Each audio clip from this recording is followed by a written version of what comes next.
à tout le monde. Très contente de voir des visages ce soir, de voir autant de gens. C'est vraiment super.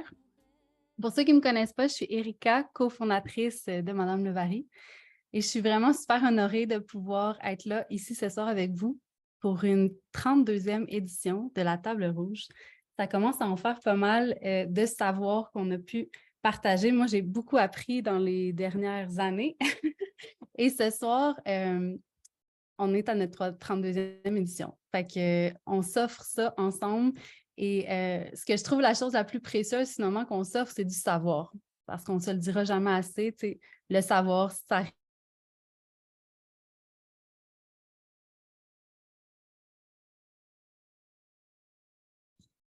Oups, Série, je pense que tu figé. Est-ce que je suis la seule à l'avoir figée ou non? On va attendre un petit peu. Elle va sûrement revenir. Elle est au Costa Rica, fait que la connexion est pas toujours bonne.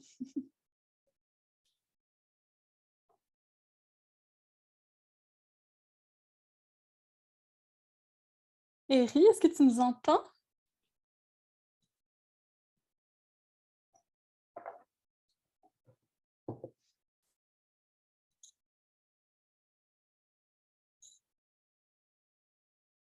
Mhm.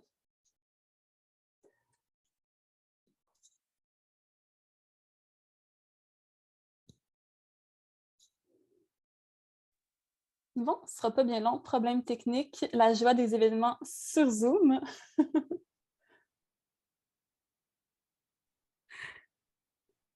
Je suis de retour. C'est-tu juste moi qui est partie? Oui, c'est juste toi, on t'a perdu, t'es genre figé, mais tant mieux, t'es de retour. On a juste comme fait un update. Je pense que j'étais sur une vieille version de Zoom, puis là, c'était updaté. I'm back. Fait que je pense que je suis en train de vous dire qu'on va avoir un petit moment plus présentation. Puis ensuite, ça va être un moment vraiment pour vous. On va laisser place pour que vous puissiez poser vos propres questions. Donc, on aime ça laisser vraiment une bonne place pour ça. C'est une partie un peu plus interactive. Et à la toute fin de l'événement, on fait toujours un tirage avec un cadeau spécial à chaque édition. Et ce soir, on fait tirer le module 1 de la formation Libre, fertile et autonome de Sarah Maria. Donc, on est vraiment contente de pouvoir vous proposer ça. Puis on repart donc tout avec des petites pépites de sagesse qu'on vous encourage vraiment à partager autour de vous parce que le savoir, ça se multiplie. Donc voilà, fait qu'on a l'opportunité d'être ensemble pour environ 1 heure et demie ce soir. Puis notre intention, c'est que vous repartiez d'ici inspirés, nourris avec des clés pour devenir des meilleures versions de vous-même, puis naviguer la vie avec plus de grâce et d'allégresse, rien de moins. Donc, plus précisément ce soir, le sujet, on va parler du syndrome prémenstruel.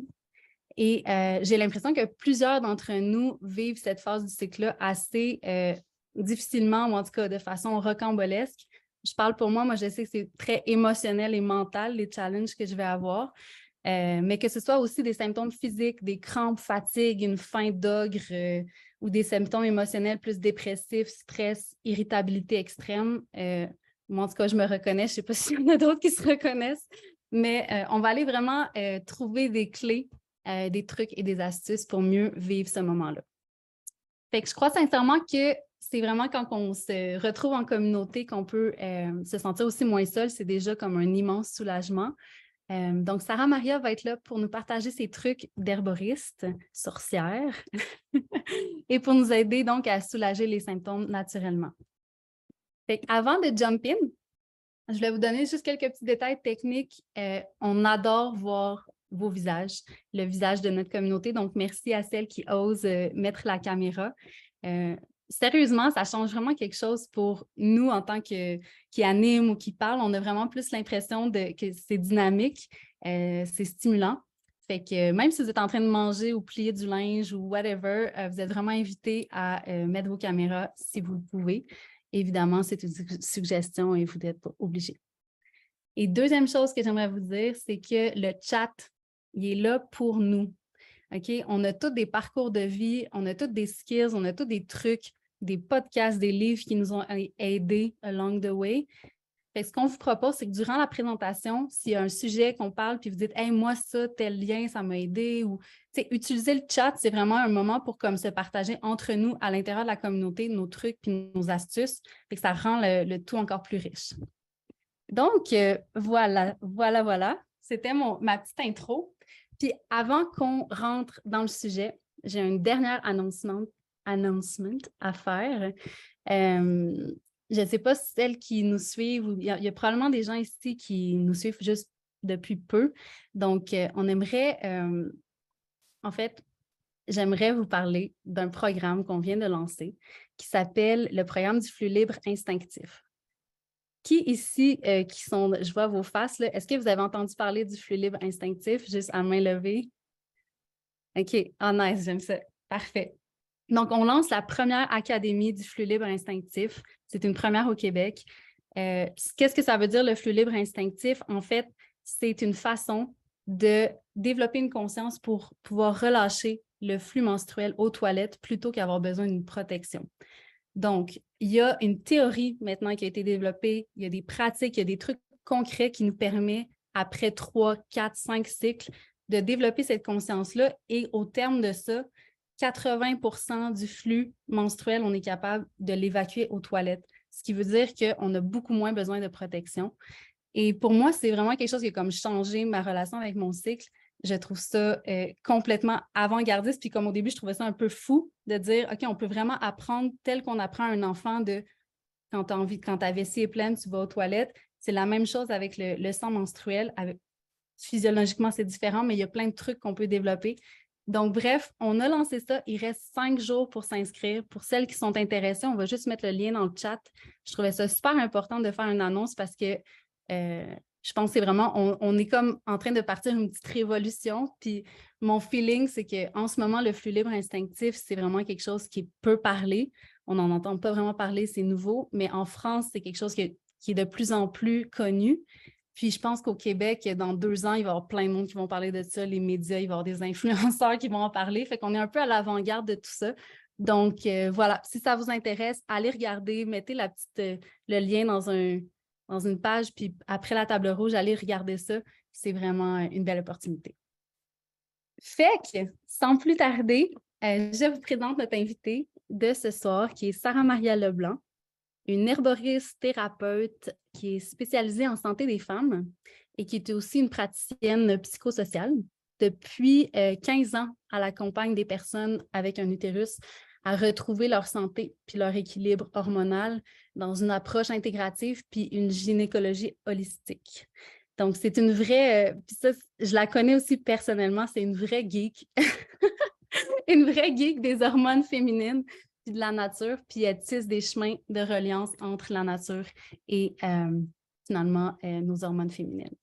Donc, Sarah-Maria, bienvenue, puis merci d'être avec nous ce soir. Ça me fait vraiment plaisir. C'est un honneur pour moi d'être là. Yay! Super! Es-tu prête pour la première question? On jump dans le vif? OK, let's go. Je vais juste me mettre en hauteur.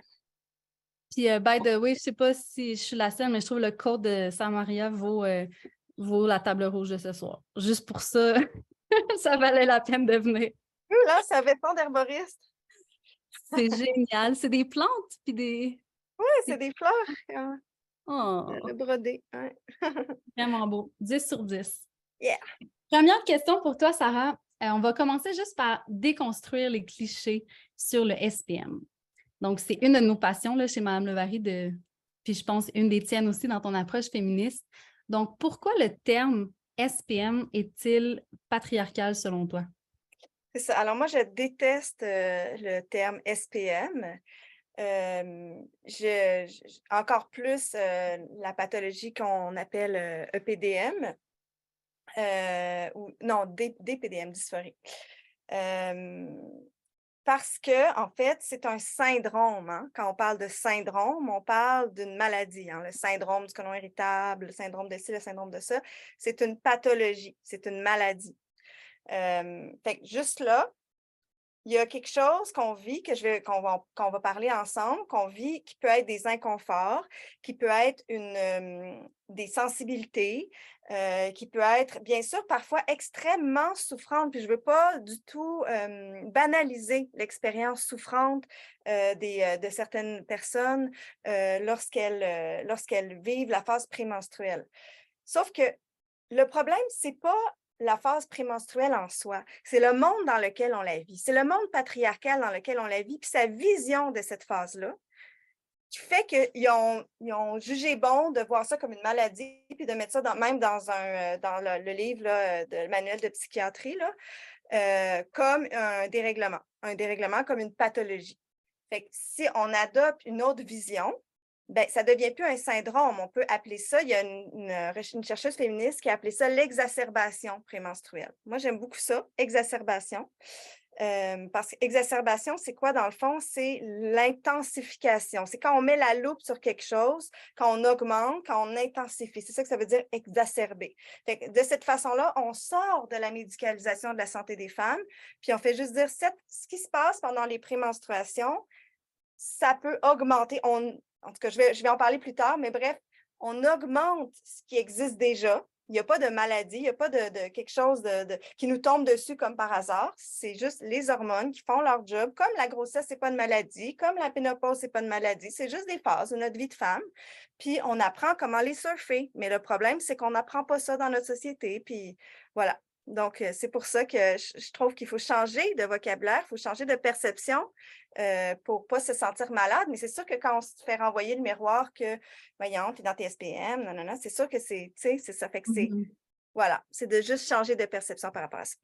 J'aime ça, le terme exacerbation. En tout cas, je résonne avec ça. Je sens vraiment que c'est un moment d'exacerbation. Donc, j'aime l'explication.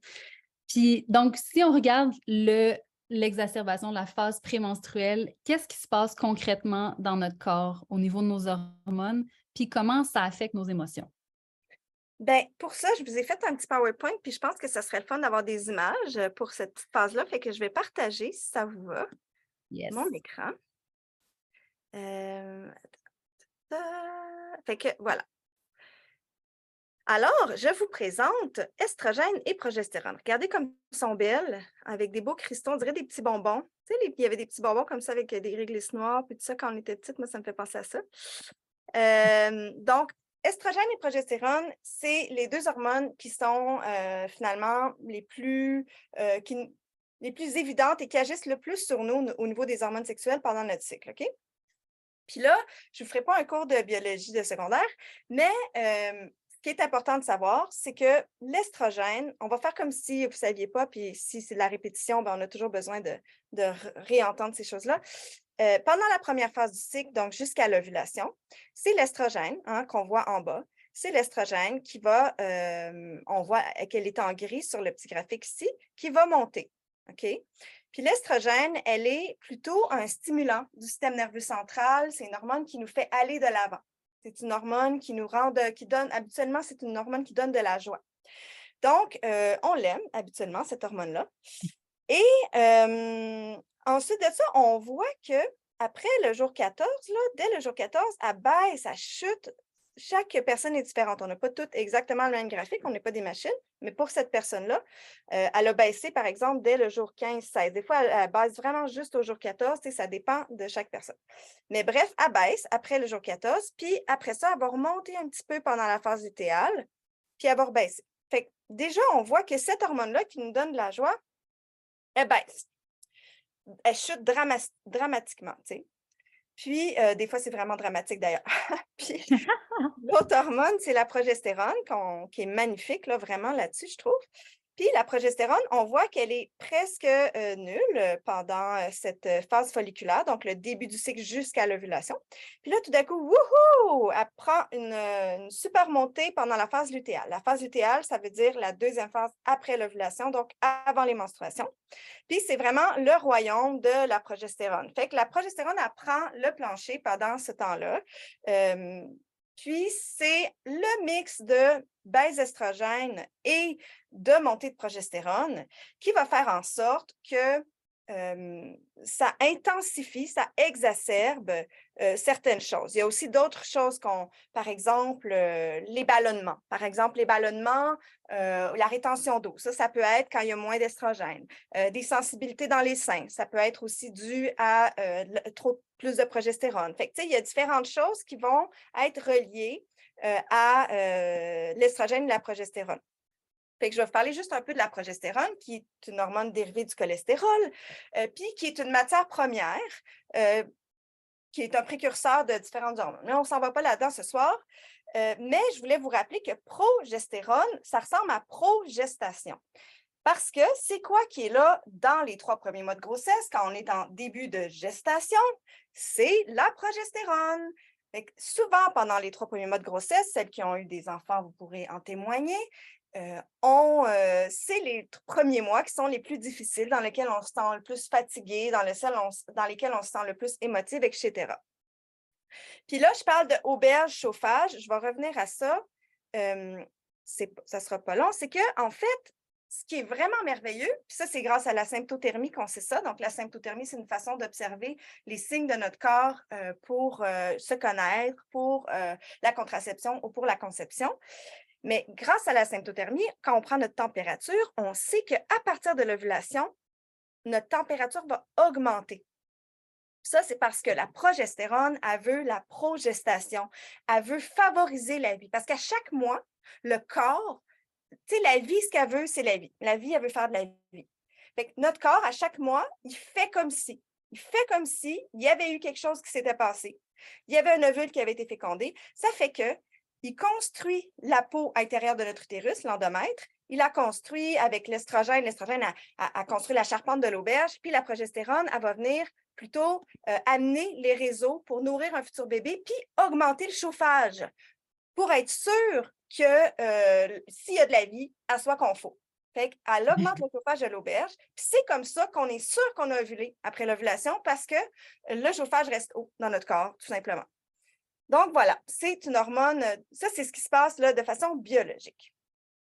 Puis, l'hormone, ah oui, c'est ça, c'est une hormone de compost. Dernière chose que je trouve incroyable, c'est que quand, à l'ovulation, l'ovule est relâché par l'ovaire, l'ovocyte est relâché par l'ovaire, parce que je ne vous ai pas parlé de tout le cycle, parce que j'ai comme le goût qu'on parle plus de la vision que j'en ai, puis de comment se soutenir avec tout ça. Là. Mais mettons qu'on revient dans le cycle, là. Excusez-moi, j'espère que je ne vous perds pas trop.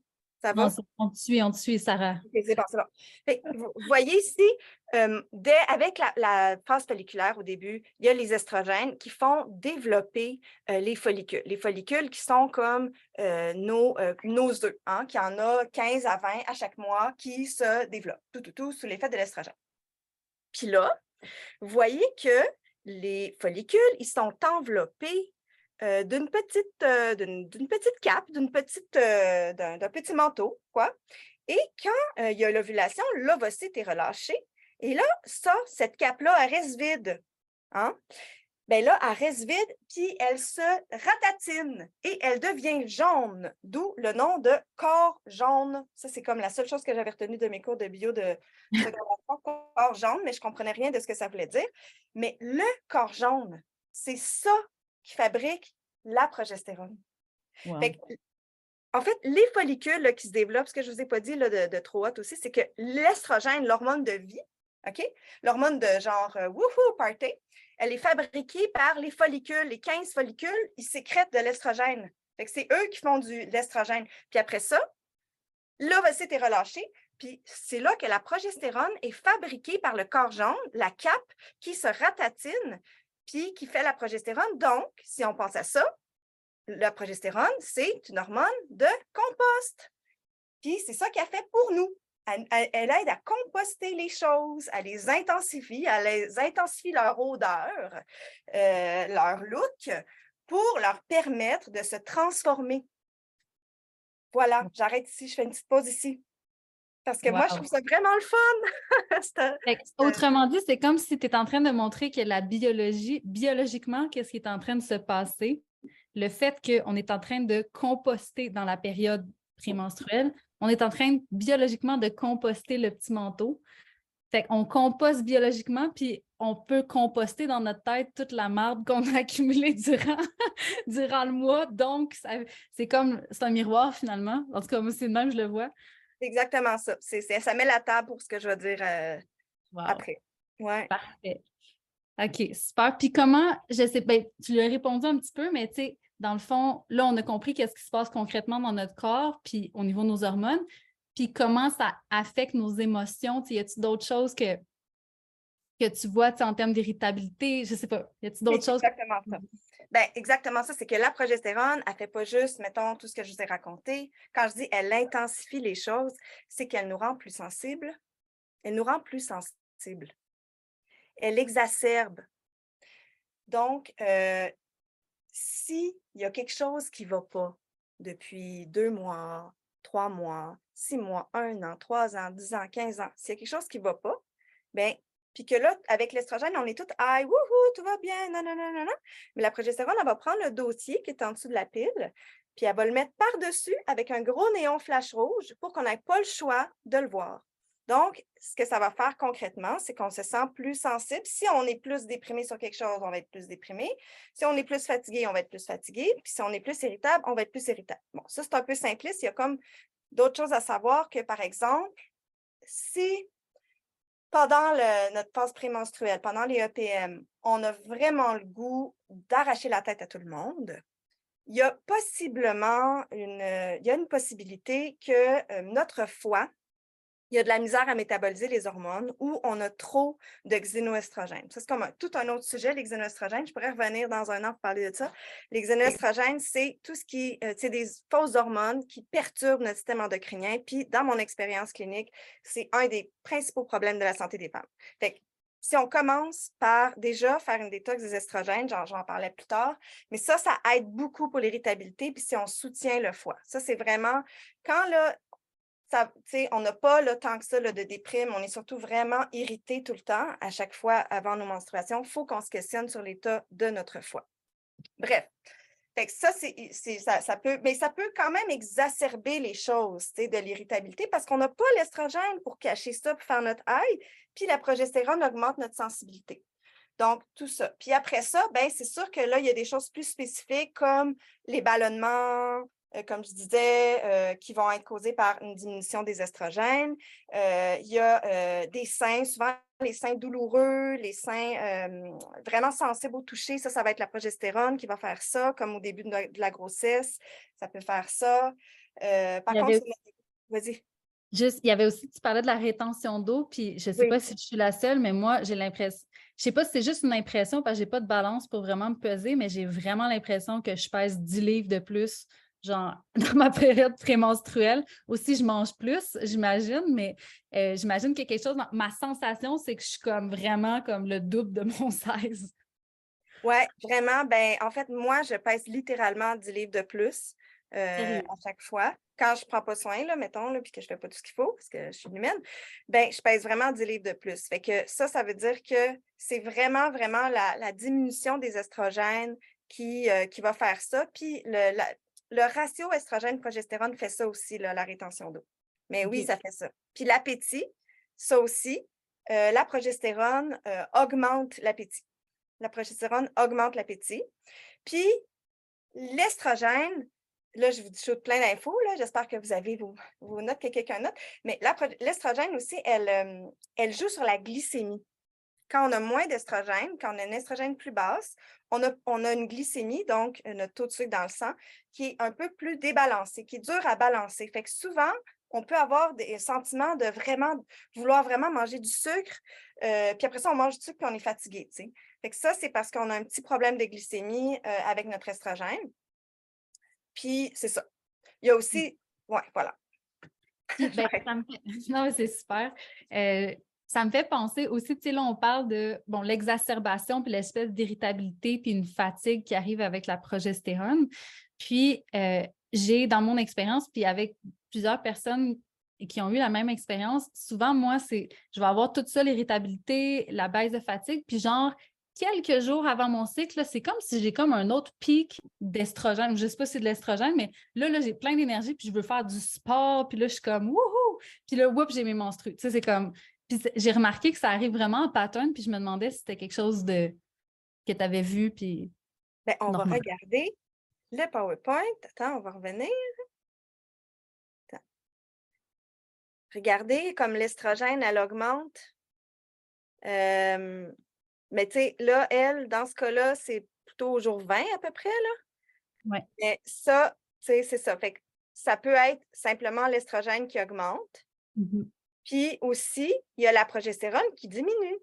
Ah ah. La progestérone qui diminue, ça veut dire que toi, tu es sensible, parce que c'est ça aussi, c'est qu'on a une sensibilité différente aux hormones. Chacune, j'aime toujours répéter, on n'est pas des machines, chacune, on a une sensibilité différente aux hormones. Il y en a qui sont sensibles à la progestérone, il y en a qui sont sensibles à l'estrogène, il y en a qui sont sensibles à la baisse d'estrogène, puis il y en a qui sont sensibles à toutes. Puis, il y a une étude super intéressante qui a été faite par 2 chercheuses qui montre que quand les personnes ont eu des traumas nerveux, leurs récepteurs hormonaux à estrogène sont comme abîmés, là, ou je ne sais pas, sont comme plus sensibles. Puis les baisses d'estrogène affectent plus ces personnes-là. Fait qu'il y a ça aussi que j'aime prendre en considération. Mhm. Ah, mais ça m'amène à ma prochaine question aussi par rapport, c'est comme l'espèce de regain d'énergie. Selon toi, cette période-là comment on peut voir autrement cette période-là, comme genre une période, comment on peut faire en sorte que cette période-là, finalement, devienne un allié puis que ce soit plus cool, qu'on fasse comme, OK, on rentre dans cette période-là en conscience que c'est ça qui se passe dans nos hormones, puis, c'est quoi les super pouvoirs puis comment on peut s'en servir comme un cadeau au lieu de le subir à chaque mois? C'est ça. That's the point, tu sais. Fait que l'idée, c'est que pour moi, attends, je vais encore vous partager mon écran parce que je trouve ça beau. Qu'est-ce que j'ai écrit? Tu sais, pour moi, là, la progestérone, c'est une alliée. Pour moi, la phase prémenstruelle, c'est une alliée. C'est comme, moi, je me sens tellement bénie d'être née dans ce corps-là, avec cette progestérone-là qui m'amène à travailler sur moi-même parce que c'est une occasion de voir ce qui est caché. C'est tough. C'est tough parce que c'est à contre-courant de notre monde qui ridiculise ça, puis qui n'est pas un monde d'introspection, c'est un monde de performance. C'est un monde d'estrogène et de testostérone, notre monde. C'est un monde de performance, d'extraversion. Mais en fait, ce que ça nous amène, c'est d'aller vers l'intérieur. Ça nous invite à retourner vers l'intérieur, puis à aller rencontrer tous nos déclencheurs, tous nos besoins. Parce qu'en fait, ça parle de nos besoins non répondus. Voyons, mon conjoint, ma conjointe qui ne m'aide pas pour les tâches ménagères, tu sais, j'aurais donc besoin d'un câlin en ce moment, puis il me semble que je ne suis pas bien entourée ou j'aurais besoin. Puis aussi, l'affaire, c'est que c'est difficile de communiquer dans ces moments-là. On dirait qu'on pense quelque chose, on voudrait le dire, mais ça sort tout croche. Fait que ça aussi, c'est des indicateurs. Fait que c'est vraiment des moments de récolte d'informations sur nous-mêmes. C'est des moments de descendre dans la cave avec notre flashlight, puis de regarder nos monstres, de regarder nos ombres, puis de dire, OK, je prends note. Tu sais, je prends note de c'est quoi mes besoins, c'est quoi qui n'est pas bien en moi. Parce que il n'y a rien de fatal. C'est ça l'affaire, on a l'impression que c'est fatal, mais c'est juste que ça exagère. Tu sais, c'est le néon flash, ça exagère. Fait que pour moi, c'est ça, surfer. C'est qu'à un moment donné, ça devient, quand on muscle ce truc-là, ça devient comme quand on rencontre ce que j'appelle la prêtresse visionnaire. J'aime beaucoup cette image-là parce qu'elle représente vraiment ça. La femme est vers l'intérieur, puis elle prend sa petite lumière, puis elle écoute, puis elle recueille les visions. Parce que pour moi, il y a les visions de ce qui ne va pas, mais aussi toutes les visions. Je ne sais pas si vous avez remarqué, là, mais on devient vraiment, parfois, on peut vraiment devenir plus sensible à, je dirais, ce que j'appelle l'invisible, nos rêves, on fait plus de rêves, etc. Puis, dans un monde rêvé, dans un monde idéal, pour moi, là, ben, en fait, on utiliserait cette période-là pour recevoir ça, tu sais, pas nécessairement tout de suite vouloir régler les choses, c'est ça le problème, c'est qu'on veut souvent régler les choses là, mais on les recevrait là, dans notre chaudron. Puis après ça, on les amène dans notre relation, dans nos amis, dans le monde. Moi, c'est dans ces moments-là que j'ai eu les plus grandes révélations pour ma carrière, ma vie. C'est là que j'ai reçu ma formation en livre fertile autonome. J'écris ça dans l'insomnie, dans mon cahier. C'est ça, c'est des moments incroyables de réception d'informations, autant sur nous, que sur le monde, que sur notre communauté, que sur nos amis, que sur plein d'affaires, tu sais. Fait que c'est comme ça qu'on apprend à surfer en changeant de perspective, puis en refusant le regard que, pour l'instant, la société patriarcale porte là-dessus, en refusant d'être pathologisée, mais en disant non, non, c'est extraordinaire, tu sais. Puis, encore une fois, je ne veux pas minimiser la souffrance d'aucune façon. Il y a des, tu sais, c'est pas normal de vouloir se jeter en bas d'un pont ou de vouloir tuer tout le monde. C'est sûr que c'est pas... Ça veut dire qu'il y a un débalancement hormonal, puis il y a des choses à faire. Il y a des choses à faire pour ça. Mais ce qui est normal, c'est de se sentir plus sensible, d'avoir moins le goût de sortir. Tu sais, ça vous est déjà arrivé d'aller dans un party ou dans un événement pendant que vous êtes en prémenstruation, puis je ne sais pas, on dirait que vous vous sentez bizarre, puis là, vous voyez comme plein de dynamiques de pouvoir, que vous avez, en tout cas, vous voyez des choses que vous n'aviez jamais vues, vous essayez de communiquer, puis ça sort tout croche, mais c'est ça, c'est pas un super moment. C'est un bon moment pour les cercles de femmes, tu sais, des cercles de personnes, mais c'est pas un super moment pour comme faire des 5 à 7, des PR, tout ça, parce qu'on on est plus dans l'intériorité. Si ça nous tente d'écouter notre flow, là, c'est ça, le flow, c'est plus vers l'intériorité. Fait que c'est comme ça. C'est génial. Bien, ça amène justement à la prochaine question qui est, dans le fond, la partie plus concrète de c'est quoi les trucs pour mieux vivre cette phase-là. Puis là, comme tu es herboriste, tu as sûrement des plantes alliées préférées. Bref, on veut tout savoir puis pouvoir repartir avec des petits trucs à appliquer dès notre prochaine phase menstruelle qui, pour moi, commence genre dans 2 jours. Bien, je vais encore une fois repartager parce que ça va être plus facile, puis j'ai envie de vous faire rencontrer les plantes. Bien, premièrement, avant d'aller, parce que c'est ça, j'ai un aspect psychosocial dans ma pratique, tu sais, apprendre à se choisir et mettre ses limites. Ça, c'est comme juste ça, là. Juste pratiquer ça, c'est un vraiment bon moment pour dire, OK, FOMO, là, tu sais, je pourrais aller là, je préfère ci, je préfère ça, parce que c'est ça, tu sais, pendant la deuxième phase, tu sais, qu'on est comme, ouais, ça va bien, puis là, on book notre agenda. Fait que là, c'est comme, ah oui, tu sais, penser à chaque mois, écrire qu'on a eu nos menstruations à ce moment-là, puis réfléchir que dans la 3e semaine, ça va être un moment où on va avoir besoin de plus, de peut-être moins travailler si on peut, ou tu sais, c'est pas un moment de faire des supplémentaires ou de se booker des affaires, tu sais. Fait qu'apprendre à choisir, mettre ses limites, première chose.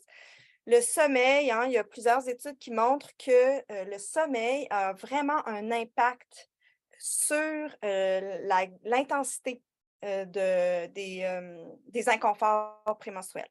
Puis d'ailleurs, on a vu aussi que le manque de mélatonine augmente l'intensité du syndrome prémenstruel, de l'exacerbation prémenstruelle. Moi-même, je me laisse prendre des fois.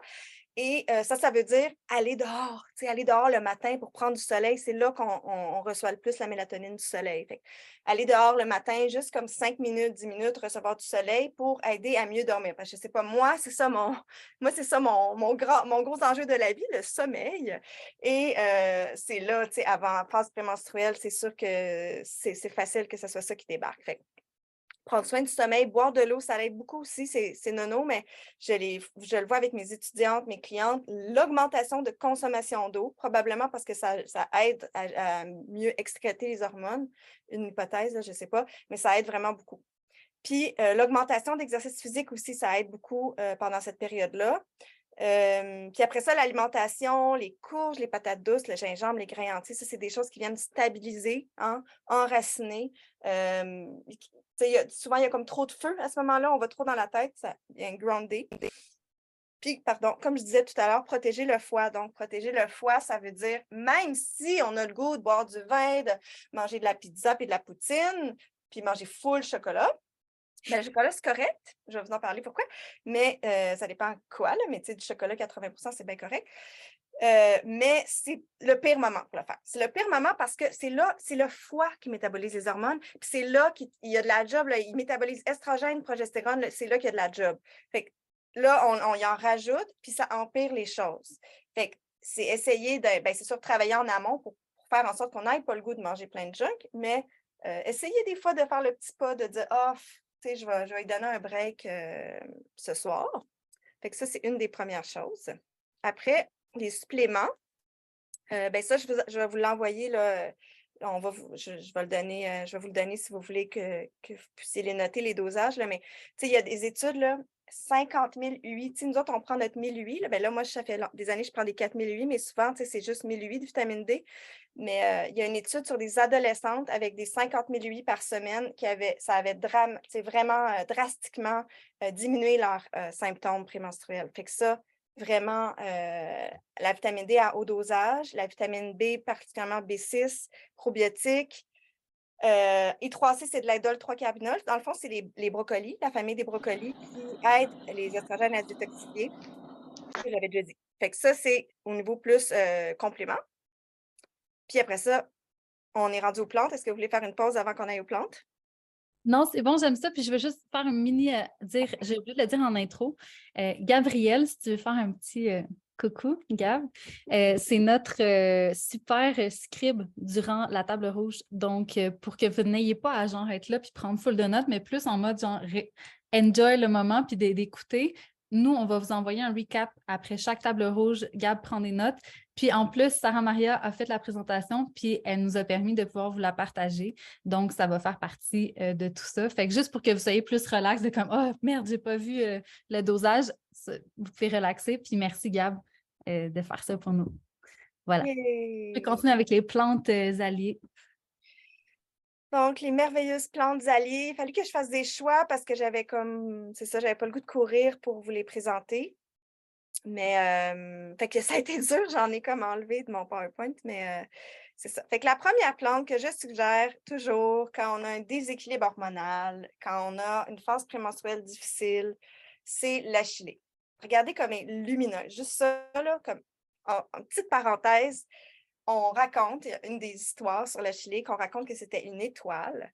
Puis l'étoile, elle voulait vraiment beaucoup aller voir la Terre, mais la condition de la Lune, de sa mère la Lune, c'est qu'elle revienne avant le lever du soleil. Puis quand le lever du soleil est arrivé, elle trouvait ça tellement beau qu'elle a décidé de ne pas s'en aller. Puis là, elle s'est enracinée, puis elle est devenue l'Achillée millefeuille. Pour moi, l'Achillée, c'est ça qu'elle fait dans notre corps, dans notre vie. C'est comme une lumière, en fait, elle nous illumine de l'intérieur. Concrètement, c'est une plante à prendre autant, ça peut être en tisane, puis ça peut être en teinture. En teinture, je ne vous ai pas écrit les dosages ici, mais ça peut être, pour être sûr, là, quelqu'un qui n'est pas suivi puis qui essaye, c'est toujours entre, mettons, 1 millilitre. Là, il y a des gens qui diraient moins, moi je travaille avec des gros dosages, là, entre 1 millilitre puis 2 millilitres. Si vous avez besoin de beaucoup, de trucs dans la vie, là, mettons, vous avez mal à la tête, vous avez besoin de prendre 2 Tylenol ou 3 millilitres de grande camomille, ben, prenez toujours les plus hauts dosages et ainsi de suite. Si vous êtes sensible, prenez-en moins, mais c'est 1 à 2 millilitres 1 à 2 fois par jour. On va dire ça pour toutes les plantes à peu près, pour les plantes que je vous présente. Donc, c'est ça. Fait que ça, prise soit juste à partir de l'ovulation jusqu'aux menstruations ou sur tout le mois, c'est encore mieux. Ça va vraiment venir aider à l'équilibre hormonal. Vu que c'est une amère, elle va travailler le foie, fait qu'elle va aider le foie à détoxifier les estrogènes. Elle est progestéronique. Donc, ça veut dire que si vous avez tendance justement à avoir de la rétention d'eau, toute une sensibilité à l'estrogène, l'irritabilité, tout ça, l'achillée serait une bonne plante pour vous. Puis, elle réduit les saignements aussi. Fait que si vous avez tendance à avoir des gros saignements, ça peut être super intéressant de prendre de l'achillée en préparation des menstruations aussi. Puis, on dit qu'elle protège énergétiquement aussi, qu'elle aide à préserver nos limites. Donc, une autre bonne raison pour prendre l'achillée millefeuille. Est-ce qu'il y a des questions au niveau de l'achillée? Je pense qu'on va te laisser présenter les... Ah ben, s'il y a des questions, c'est vrai qu'on peut les faire on the spot. Je vous invite à, si vous êtes capable avec le truc du Zoom, de lever la main, comme ça on va vous voir parce que vous êtes beaucoup. Sinon, on passe à la prochaine. Puis de toute façon, À la fin, ouais. on va avoir des questions-réponses à la fin. Fait que... OK, c'est bon, on fait ça. Vas-y, je vais donner avec toi. Fait que l'achillée, moi, je trouve qu'elle goûte super bon. Je l'aime vraiment beaucoup. Donc, voilà. Puis toutes les plantes que je vous présente, vous pouvez les mélanger ensemble, vous pouvez les boire en tisane, vous pouvez les boire, il y en a certaines que c'est mieux en décoction, on va voir là, mais comme l'achillée, on prend, ah oui, je ne vous l'ai pas dit, ça c'est important, on prend les sommités fleuries, donc les fleurs, le top finalement là, de la plante, que vous pouvez toujours acheter toutes les plantes. C'est sûr que moi, c'est ça, je travaille avec les plantes, je suis une femme de terre, donc vous pouvez acheter ça dans une herboristerie, mais je ne vous conseille pas de prendre ça en capsule, tu sais. Les herboristes traditionnels, en général, là, on travaille beaucoup avec les plantes sèches, soit en infusion, donc une tisane, 5 à 15 minutes, ou en décoction, c'est-à-dire on fait un peu mijoter la plante, mais ça, c'est plus quand c'est des racines, des parties dures, des champignons, des baies, ou en teinture, une macération de plantes dans un solvant, puis c'est souvent l'alcool qu'on va trouver sur le marché. Voilà. Voilà, la scutellaire, la chaire scutellaire. Alors, la scutellaire, c'est une grande alliée aussi de la phase prémenstruelle. Ça va? J'ai entendu un petit... OK.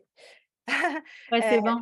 OK, c'est bon. C'est une amie de la phase prémenstruelle parce que elle calme l'agitation mentale. Vous savez, la petite souris, le petit hamster qui court dans la tête puis qui imagine plein de scénarios et tout ça. Mais la scutellaire, elle ramène les choses à plat, comme je dis.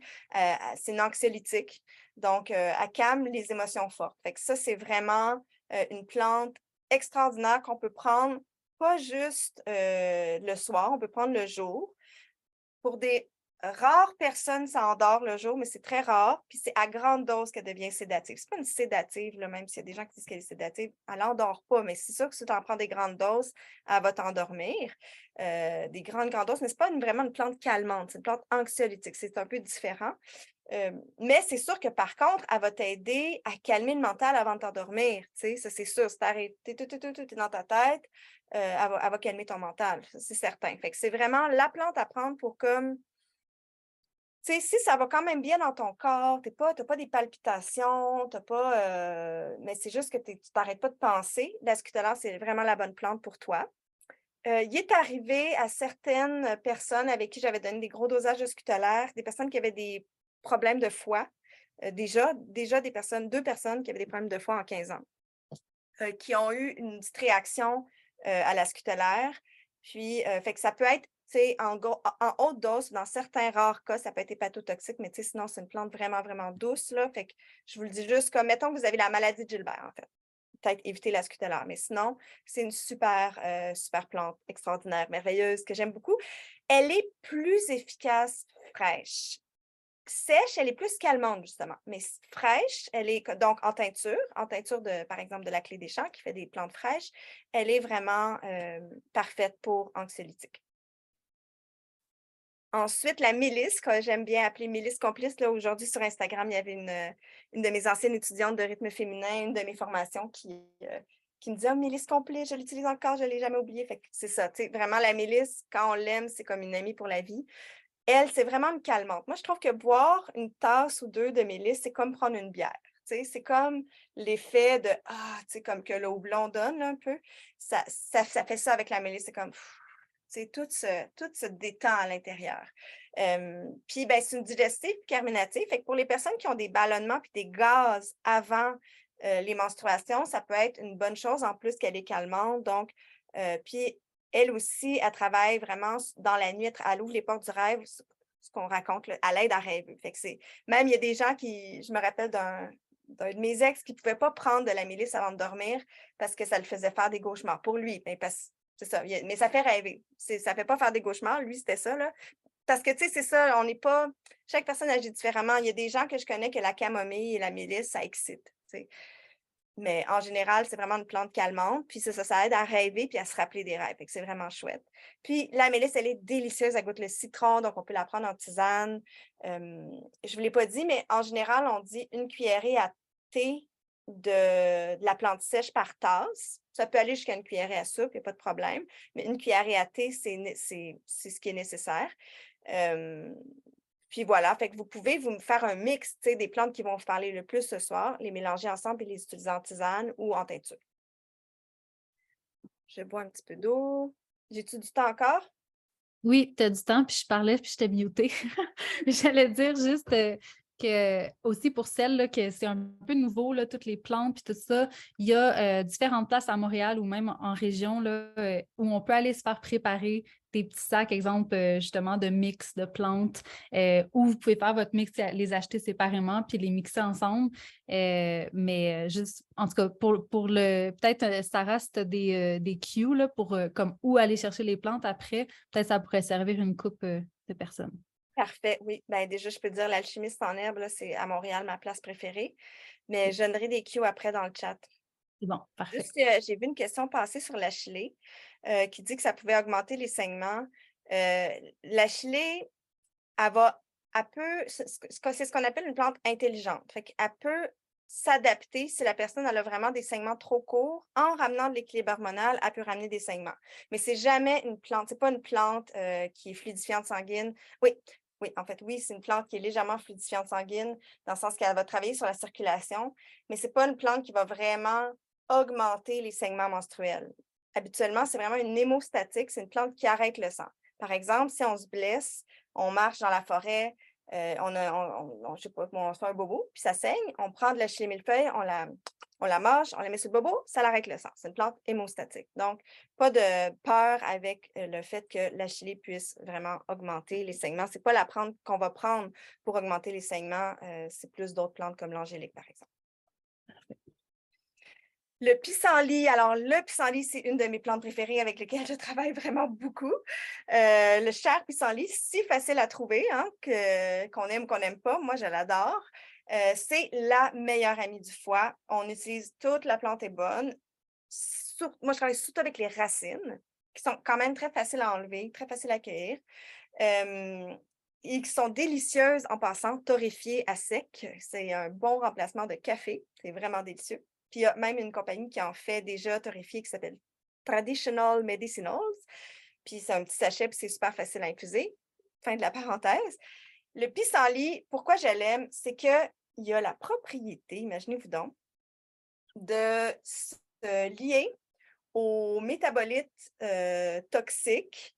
Donc, les xénoestrogènes, mais tous les autres métabolites toxiques. Quand on dit métabolites, c'est ce qui reste du travail du foie, du métabolisme du foie, parce que le foie, c'est comme le gestionnaire, c'est comme un peu à la fois gestionnaire et concierge du corps, dans le sens que c'est ça, il transforme. Puis alchimiste, on pourrait dire quasiment aussi, parce qu'il transforme les choses, puis il les envoie, il sort dehors, puis là, après ça, il faut que les affaires qui sortent soient liées à d'autres amis pour qu'ils puissent les accompagner vers la sortie. À des bonnes sœurs, mettons, pour qu'ils puissent les accompagner vers la sortie. Finalement, le pissenlit, c'est un bouncer. Un bouncer. En gros, le pissenlit, c'est un bouncer. C'est un bouncer des xénoestrogènes super efficace. Vous avez le goût d'arracher la tête à tout le monde, vous êtes agressé, vous êtes irritable avant les menstruations, prenez du pissenlit. Prenez du pissenlit pendant 3 mois, puis vous m'en reparlerez. C'est vraiment, vraiment efficace. Et c'est aussi une plante qui va aider encore une fois pour les ballonnements. Si vous faites de la rétention d'eau, diurétique, hein, pissenlit, c'est une plante qui fait aller à la toilette, c'est vrai, mais c'est ça fait en sorte que quand il y a de la rétention d'eau, ça s'en va. Fait que ça fait dégonfler le ventre. C'est toujours le fun d'avoir un ventre dégonflé. Fait que ça, c'est vraiment chouette pour ça. Puis, tu sais, il y a une étude, c'est tellement efficace, là, mais il y a une étude que j'ai vue parce que j'ai eu des problèmes avec ma chatte, mon chat, ma chatte, il y a quelques années. Puis, elle avait besoin d'un diurétique, puis elle a pris un diurétique chimique pendant quelques temps, puis je voulais le remplacer, puis j'ai regardé la littérature scientifique là-dessus, puis j'ai vu que les feuilles de pissenlit étaient aussi efficaces dans une étude que le furosémide, qui est le diurétique communément plus utilisé. Fait que c'est vraiment pas des jokes, là. It's really, it's real. Fait que c'est ça. Une super plante que c'est ça, on peut prendre en racines, en décoction. Hein, comme je disais, quand c'est des racines séchées, surtout, il faut quand même faire bouillir, pas bouillir, mais comme mijoter là, pendant, mettons, au moins 15 minutes, une demi-heure, 1 heure. Puis, voilà. Puis après ça, on boit. Oui.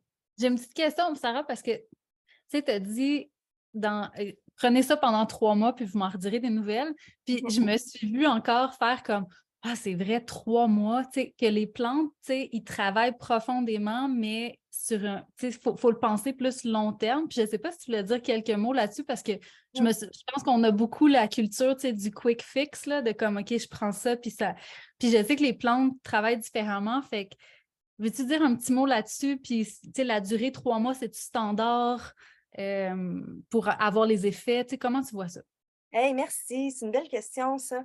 Ben, mais ça dépend vraiment des plantes, en fait. Les nervins, donc les plantes comme la mélisse, la scutère, les plantes qui agissent sur le système nerveux, ça agit tout de suite. Tu bois ta tisane, ça te calme. OK? Si ça ne marche pas après une fois, ben, c'est parce que ben, tu peux continuer, mais c'est peut-être que tu résonnes moins à cette plante-là. OK? Fait que ça a un effet normalement tout de suite. Peut-être pas la scutellaire, parce que la scutellaire, c'est vrai que c'est une anxiolytique. On ne le sent pas tout de suite, la scutellaire. C'est comme peut-être après 2 semaines à peu près. Que normalement, on commence à sentir les choses. Mais normalement, tu prends une tasse de mélisse et tu sens quand même un petit quelque chose, tu sais. Mais le pissenlit, ça va aider. Tu te sens pas bien, tu es ballonné, tu prends une tasse de pissenlit, tu vas aller mieux. Ta digestion va aller mieux, tu vas sentir ton ventre qui recommence à s'activer, puis tu vas aller à la toilette, tu sais. Ça, c'est automatique. Tu prends du pissenlit, tu vas à la toilette. Fait que, il y a beaucoup de plantes qui agissent quand même tout de suite, hein. C'est juste que leur effet est plus efficace si tu les prends pendant une plus longue période. Puis moi, j'aime bien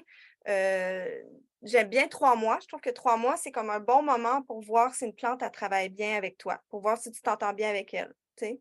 C'est comme Mhm. t'apprivoises un nouvel ami. Pour moi, les plantes, c'est des amis, tu sais? C'est pas juste comme des constituants, là, des pilules, là. Pour moi, c'est comme des amis. C'est des êtres. Puis c'est comme un apprivoisement, 3 mois. Mhm. Fait que, ouais, c'est ça. J'aime ça, ben c'est bon, ça m'éclaire sur cette portion-là. Puis, ben, non, continue, je te poserai ma dernière question après, parce que j'ai vu dans le chat, il y a une question par rapport au j'ai toujours la misère à dire, xénoestrogène. J'aimerais ça qu'on se garde un mini temps pour savoir, tu sais, rapidement, tu sais, où est-ce qu'on les retrouve, puis comment les éviter, en fait. OK, parfait. Puis il y avait quelqu'un qui avait parlé pour les reins, puis j'ai envie de te répondre tout de suite sur le pissenlit. Ce qui est le fun, c'est que pourquoi ça marche, les diurétiques, chimique, là, c'est que ça fait. En tout cas, c'est un truc d'équilibre avec les minéraux, OK? Fait que ça fait perdre tes minéraux, puis l'eau, elle s'en va avec les minéraux. Mais le pissenlit, c'est une plante qui est super nutritive, puis ça contient vraiment, vraiment beaucoup de potassium, puis des minéraux que normalement on perd avec les diurétiques chimiques. Fait que non, c'est pas dangereux pour les reins. Au contraire, ça va soutenir les reins. C'est sûr que tu ne prends pas du pissenlit comme pendant 15 ans sans arrêt, tu sais, tu fais des pauses, là, mais un 3 mois de pissenlit sur les reins, aucun problème. Voilà. Cool. Je continue. L'agripaume. Alors, l'agripaume, regardez, c'est moi qui ai pris la photo, puis je la trouve vraiment belle parce qu'on dirait qu'on voit les petites créatures de l'agripaume appuyées à côté sur la branche. Je ne sais pas si vous voyez Oui. comme une face avec des yeux, là. On dirait qu'ils sont comme assis, puis les petits piquants, c'est comme une espèce de jupe, je sais pas trop. Bref. L'agripaume, c'est l'allié du cœur. Fait que ça, c'est quand, avant les menstruations, on se sent comme on se sent comprimé, hein, dans la cage thoracique. Tu sais, on sent que hein, tu sais, on vit nos émotions comme ça nous bloque comme ça. Ça ouvre vraiment la cage thoracique. On l'appelle agripaume cardiaque. On l'utilise pour les problèmes de cœur aussi. Moi, je l'utilise vraiment beaucoup en santé des femmes parce que justement, elle diminue l'anxiété. Elle est anxiolytique légère, mais on sent vraiment qu'elle ouvre le cœur. Tu sais, elle ouvre le cœur, l'agripaume. Puis, en plus, c'est un tonique puis un léger stimulant utérin, fait que ça va préparer l'utérus pour les menstruations. Fait que ça, c'est vraiment nice aussi. Donc, une super plante, l'agripaume, qui est très amère aussi. Je ne l'ai pas marqué, mais elle est très amère, donc travaille sur le foie par la bande aussi. Pour ça, la prendre en tisane, ben, faites-en l'expérience si vous voulez, mais si vous n'aimez pas l'amertume, c'est pas la façon privilégiée, là. Quand je ne le savais pas, à un moment donné, j'en avais cueilli beaucoup, puis là, je m'étais retrouvée avec des sacs et des sacs d'agripaume, ce que tout herboriste débutant fait un jour, hein, parce qu'il est bien content, parce que ça pousse, c'est très abondant, puis on en cueille plein.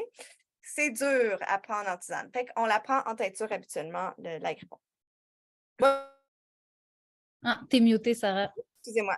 Je m'en mets même directement sur le cœur, toute cette région-là, là.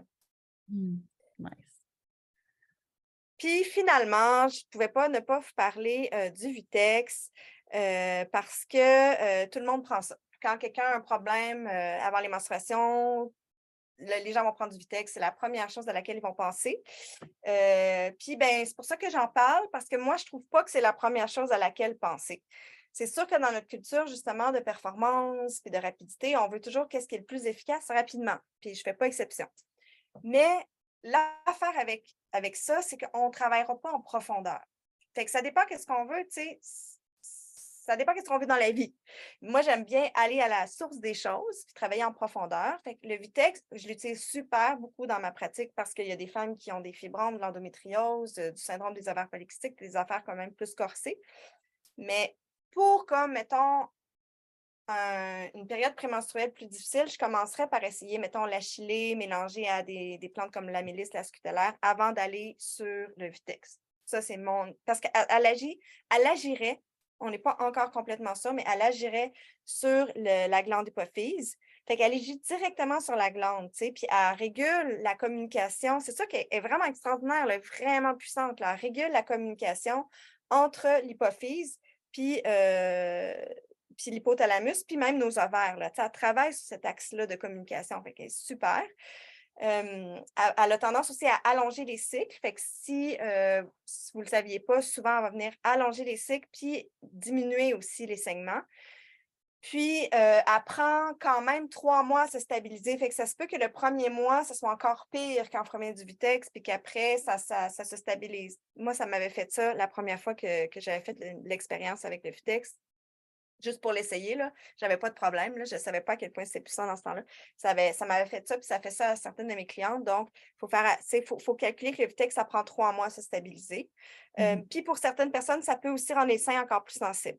Mais quand rien n'a marché, vous essayez 3 mois d'Ashley puis des autres, puis ça ne marche pas, ou whatever ce que vous avez fait, mais ça n'a pas marché. Le Vitex, habituellement, ça va marcher. Mais quand vous l'arrêtez, ça se peut que ça recommence, si vous n'avez pas fait un travail en profondeur. Donc, voilà. Donc, Yes. c'est ça. Il y en aurait plein d'autres, mais c'est ça. C'est comme... Là, c'est déjà beaucoup de plantes, en tout cas, à essayer. Puis je trouve qu'ils ont vraiment tout un petit nom puis une fonction. Je pense qu'on a bien vu les différences entre les plantes. Puis comme Sarah disait, c'est vraiment comme des petits êtres aussi, là. Moi, j'aime ça voir comme... C'est ça, que la plante travaille, oui, au niveau de notre corps physique, mais je pense qu'elle travaille à un autre niveau énergétique. C'est vraiment des êtres. Fait que j'aime ça le voir comme ça. Puis je pense juste que le pouvoir de l'intention aussi, quand on prépare nos plantes, puis d'en faire des amis. J'aime beaucoup ta vision de les voir comme des amis, des alliés. Je pense que juste ça a un effet sur l'efficacité de la chose. Donc, merci d'avoir présenté ça. Puis juste, on prend une petite minute de plus pour une dernière question sur, avant qu'on rentre dans la pause artistique, puis les questions du public. Peux-tu nous dire, mettons, roughly, là, les xéno... J'ai la misère avec ce mot-là. Xénoestrogènes, comment on peut les éviter? Genre Crash Course 101. Un crash course en 30 secondes.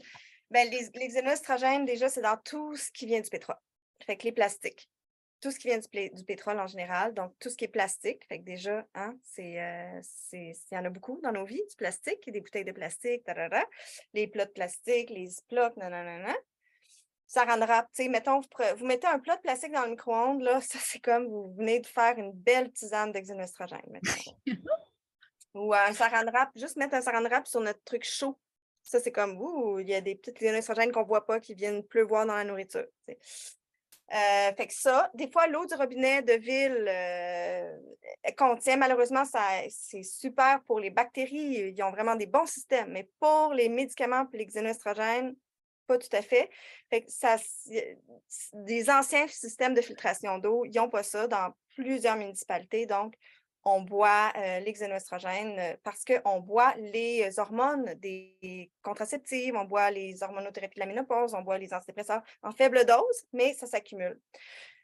Il y a plein de choses. Dans le fond, je pense que les hormones, les pesticides, les fongicides, tout ça aussi. Fait que peut-être, je vous inviterais à aller sur mon site, puis il y a un article, puis je fais toute la liste là-dessus. Puis même dans le livre et dans le e-book de Mme Levary, on en parle. Il y a comme tout un... Hein? On va mettre le lien de l'article puis pour voir justement les endroits, mais en gros, tu sais, grosso modo, filtre à eau, I guess. Est-ce que ça se filtre, ces xénoïdes Oui, extrogènes-là? ça se filtre avec le charbon activé. OK.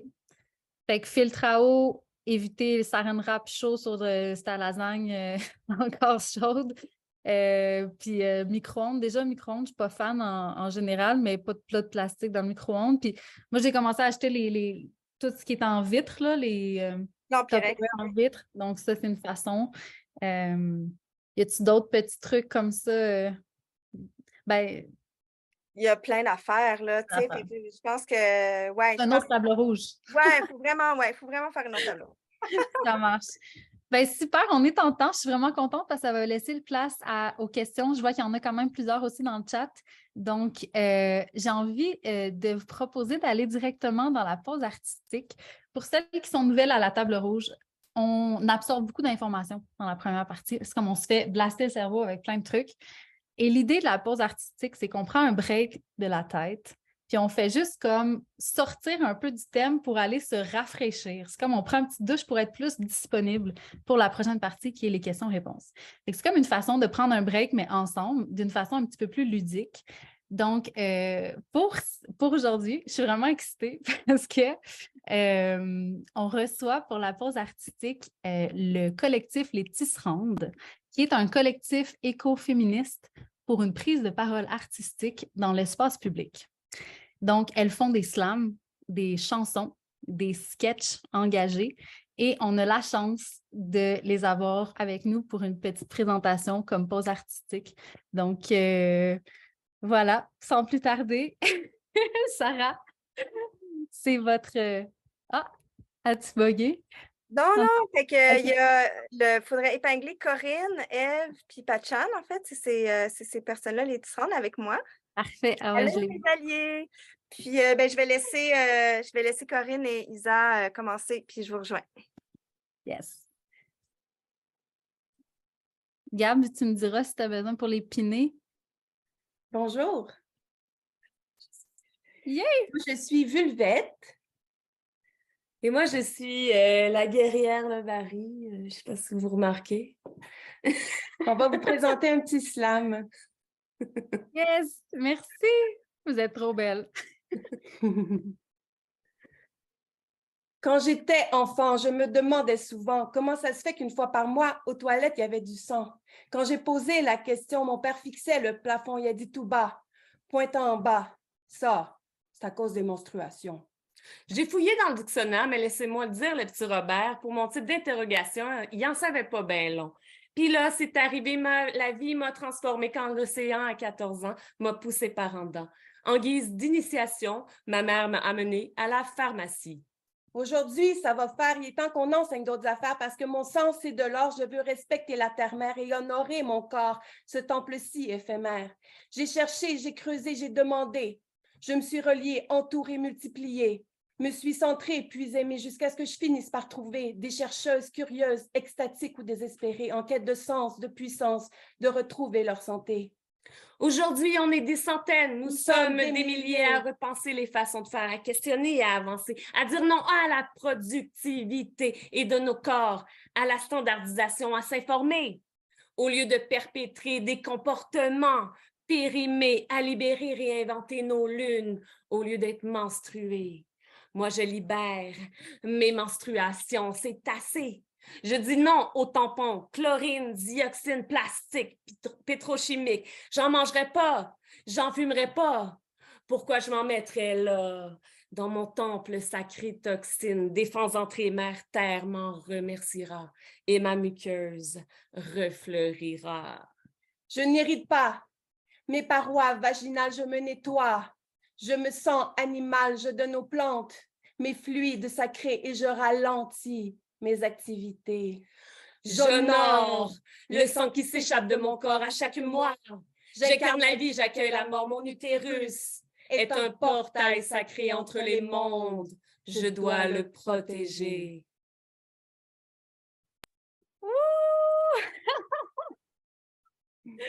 Wow! Un applaudissement virtuel pour Corinne. Wow, merci les filles. Yes. pense que juste nous dire qui est épinglé pour le prochain parce qu'on n'était pas sûr qui est épinglé pour cela. C'est-tu Eve puis Sam? OK, Eve, Oui. Sam, c'est bon. En fait, puis Pachan, en fait. Machan aussi, OK. Je sais pas comment on fait ça, épingler 2 personnes. Bon, je pense que j'ai réussi à épingler tout le monde. OK. Cool. Je touche plus. Quand t'es prête. Attends, je vais faire ça. C'est Pachan. Ah non, c'est bien, on commence la chanson. Ah oui, pardon. J'aime mes hormones, yeah. J'aime mes hormones, J'aime mes hormones, yeah. J'aime mes hormones. Bonjour les amis, nous sommes vos hormones chéries, écoutez-nous et découvrez toutes nos possibilités. Attention, voilà qu'entrent en scène les puissantes estrogènes, nos hormones folliculaires qui peuvent vous transformer en mère. Habituellement, on, même parce que je chasse la peine, je rends la peau doucée, belle, je donne une odeur de miel. C'est moi qui vous fais mouiller, vous fait sentir allumé, vous donne le goût de faire le party. J'ai plein d'énergie à donner. Comme en guettant, on va veiller. Je stimule ton SNC, ton système nerveux central, fait que tout ça, c'est bien normal, c'est même pas original. Je suis aussi capable d'écouter, d'encourager, de conseiller. Je te pousse à prendre des rendez-vous avec tout le monde de par chez vous dans les 2 semaines qui viennent. Tes journées vont être bien pleines. Mais j'aimerais te rappeler, parce que tu as tendance à l'oublier, que la semaine prochaine, ton humeur aura changé.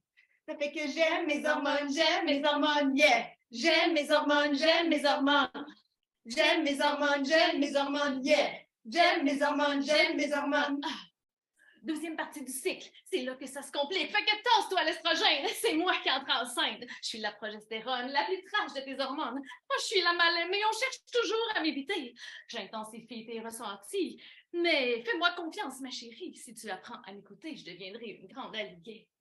Tes vieux dossiers non réglés, qui sont devenus tout croûtés, tes besoins non répondus, qui sont là depuis tant d'années, ben il est temps. S'en occuper, oui, il est temps. De s'en occuper, oui, il est temps. De s'en occuper. Je suis ta chamane perso, ton champignon magique, je suis ton stage de croissance, je te pousse à trouver du sens. Si t'as le goût de te suicider, ou de te tirer en bas d'un pont, si t'as le goût d'étriper une multitude de morons, accompagne-toi. Soigne ton foie, mets tes limites, fais du crossfit et retrouve ton silence. Reviens en toi puis écoute-moi. Écris donc ce que tu ressens, va marcher puis prends du temps. Et conseil d'amis pour toi. Attendons quelques jours avant d'expliquer quoi que ce soit à ton entourage qui souvent ne te comprendra pas. C'est qu'ils ne me connaissent pas. Moi, la super cool hormone, la fulgurante progestérone. Ça fait que j'aime mes hormones, yeah. J'aime mes hormones, J'aime mes hormones, yeah. J'aime mes hormones. Ça fait que c'est nous qui sommes là à tous les cycles, à tous les mois. Si tu acceptes de nous rencontrer, je suis sûre que tu vas nous aimer. Alors, c'est un rendez-vous. À la prochaine. Peace to you. Wow! Standing ovation pour celle-là! Oh my God, vous êtes trop hot! Je capote! Puis, vu c'était quand même beaucoup de mots, en plus de tous les mots, on s'est dit qu'on pourrait peut-être passer une petite toune. Ben Puis, ouais, juste allez-y. faire du lip-sync sur la toune, parce que si on la chante par Zoom, ça va mal sortir, mais juste faire du lip-sync. On fera du lip-sync sur la toune. Nice. Donc, vas-y, Pachan.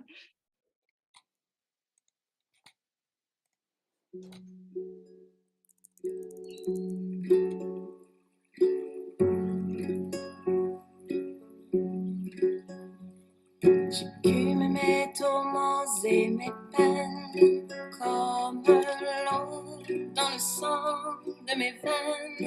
Les marées de mes lignées m'ont submergé, tapis au fond d'une rivière gelée. Ruissellement de mon printemps, la écume goûte océan. Elle est la source qui berce mon âme, celle qui bénit mon cœur de femme. Je suis la rivière qui génère à chaque bien, à chaque nuit, toujours plus d'énergie.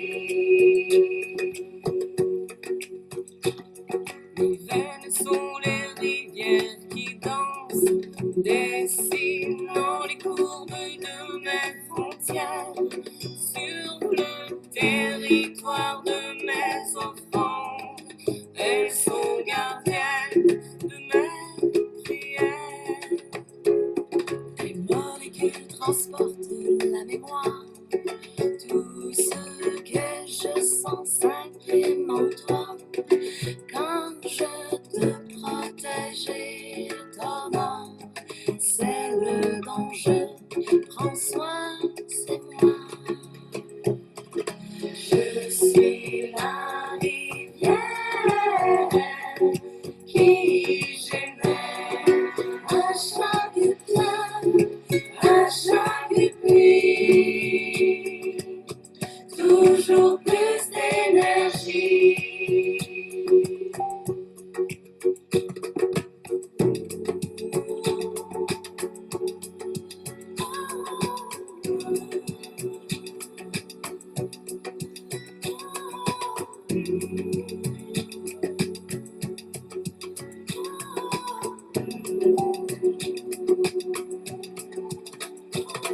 Elle bouille, je m'évapore fort. Elle déferle, je me verglace. Elle s'enfile, elle baigne par tous mes pores.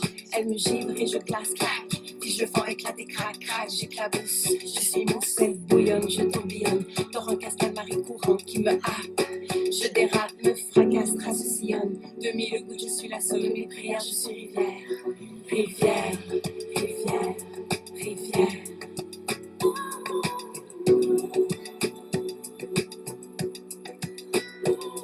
J'observe la goutte qui s'évapore, chargée de lumière. Et dans la brume qui s'épaissit, laisse planer le mystère. Elle reviendra bientôt pour abreuver la terre. Et dans l'attente de sa descente, elle me rappelle que tout est éphémère. À chaque bien, à chaque pluie, toujours plus d'énergie. À chaque bien, à chaque pluie, toujours plus d'énergie.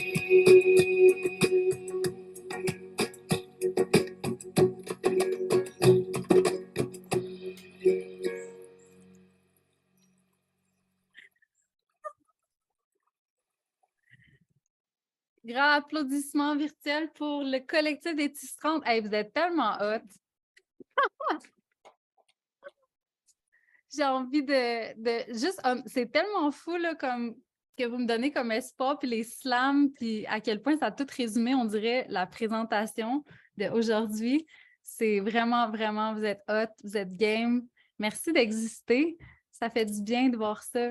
Vraiment. Ça fait combien de temps que vous existez juste pour le fun? Puis comment ça a parti le collectif? Veux-tu que je réponde, Sarah-Marie? Oui, vas-y, Pachan. Coué, donc les Tisserandes, on existe, c'est notre 15e année cette année du collectif, donc c'est quand même, ça commence à faire un bon bout de temps, puis on crée au fil des saisons, aussi au fil des inspirations, on est toutes des femmes professionnelles, mamans dans tous nos univers, et de se rassembler, c'est une grande guérison tout le temps aussi pour chacune de nous et pour aussi le collectif, donc l'humanité et tout ce qu'on peut traverser aussi comme état et différentes inspirations. Donc, juste pour vous annoncer aussi que les Tisserandes, on a un spectacle qui s'en vient le 11 mars. Il y en aura peut-être d'autres après, mais notre nouveau spectacle, parce que là, pendant la pandémie, on a produit plus des vidéos, des projets de médiation culturelle et d'intervention sociale auprès de groupes de femmes marginalisées. Et là, donc, cette année, c'est le retour des Tisserandes à Sutton le 11 mars. Donc, vous pouvez trouver ça aussi en ligne. On vous enverra le lien vers le spectacle. Oui. Qui veulent venir. Mettez dans le chat aussi le lien, puis on pourra le remettre dans le recap pour pouvoir vous suivre. Très cool. Hey, merci de tout cœur d'être venu nous faire la belle pause artistique. C'était vraiment le fun. Merci, mes chers amis, d'être venus avec nous, avec moi. Merci. Hey, le costume puis tout, là. Merci de l'invitation. On est vraiment contente. Yes, merci. Yeah. J'adore le costume. Génial. Et puis en plus, ça nous donne un bon temps pour les questions-réponses. Je sais qu'il y en a eu beaucoup dans le chat. Donc, Sarah, je te laisse le temps que tu respires 2 secondes. Je prends 1 minute pour vous dire que si on est ici ce soir, c'est grâce à Madame Levary pour vous offrir, dans le fond, du contenu comme ça. Pour nous, c'est vraiment un commitment qu'on a fait de pouvoir offrir à chaque mois du contenu de qualité qui vient nous enrichir en tant que personne. Donc, je prends 1 minute pour vous faire mon petit pitch de vente sur c'est qui Madame Levary, puis qu'est-ce qu'on fait. Donc, j'ai apporté mon petit paquet pour celles qui ne connaissent pas. On fait des culottes menstruelles, okay, qui viennent dans un petit paquet comme ça.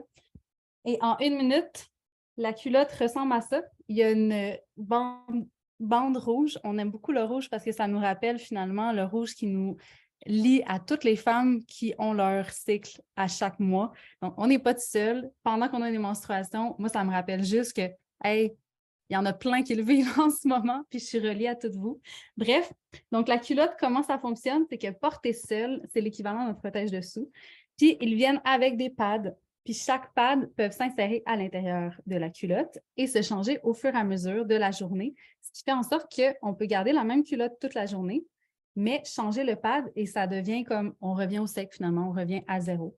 Puis le petit sac est là pour servir de sac de transport si on n'est pas à la maison puis on a besoin de mettre le pad dans une des sections et on prend un propre dans l'autre.